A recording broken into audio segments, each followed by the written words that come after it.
আজকে সংসদের প্রধানমন্ত্রী জানাইছে যে হাসিনা এবং তার পরিবার সহ 11 জন ব্যক্তি এবং বিভিন্ন প্রতিষ্ঠানের অর্থ পাচার নিয়ে তারা কাজ করতেছে এবং এইগুলা নিয়ে তারা তদন্ত করতেছে। সো আই থিঙ্ক এটা একটা ভালো দিক এবং বিভিন্ন দেশের সাথে চুক্তি করার চেষ্টা হচ্ছে।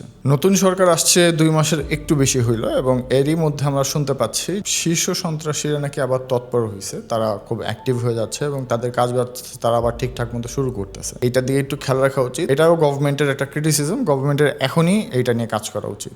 গত 3 মাসে পুরো দেশে 854টা হত্যাকাণ্ড হয়েছে এবং এর মধ্যে 160টাই হচ্ছে ঢাকার। একটা দুঃখের নিউজ হচ্ছে আজকেও 5 জন শিশু মারা গেছে হামের উপসর্গ নিয়ে। আমার মনে হয় আমাদের আরেকটু সতর্ক হওয়া উচিত, বাচ্চা কাচ্চারা বাহির না করা উচিত, স্পেশালি যারা 5 বছরের নিচে তাদেরকে, এবং একটু এক্সট্রা কেয়ার করা উচিত। টিকা যদি দেওয়ার মতো অবস্থায় থাকে তাহলে টিকা দেওয়া উচিত ডাক্তারের সাথে পরামর্শ করে। এনসিপি নেত্রী মনিরা এবং নুসরাত দুজনেরই মনোনয়নপত্র বাতিল হয়েছে এবং দুজনেরই দুইটা আলাদা কারণে, একজনের 19 মিনিট লেট করার কারণে এবং আরেকজন হচ্ছে সরকারি চাকরি করতো, সো সেইটারই প্রমাণ তাদের হাতে নাই যে সে সরকারি চাকরি ছাড়ছে কিনা। চট্টগ্রাম বন্দর যেটা বিদেশিদের হাতে যাওয়ার কথা সেটা আর যাচ্ছে না বিদেশিদের হাতে। আজকে আমাদের নৌ পরিবহন মন্ত্রী বলছেন বন্দর বিদেশিদের হাতে যাচ্ছে না। পুলিশের পোশাক ফের বদলাচ্ছে এবং অনেকটা হাসিনা আমলের সময় যে রং ছিল সেইটার দিকেই ফেরত যাচ্ছে। আমাদের জন্য ভালো হয়েছে, আমরা এই আর্টটা বানাইছিলাম, সো এই আর্টটা আবার একটু ফুটে উঠবে আর কি, যাতে মানুষজন দেখতে পারে, এবং এখানে পুলিশের সেই রঙই ছিল।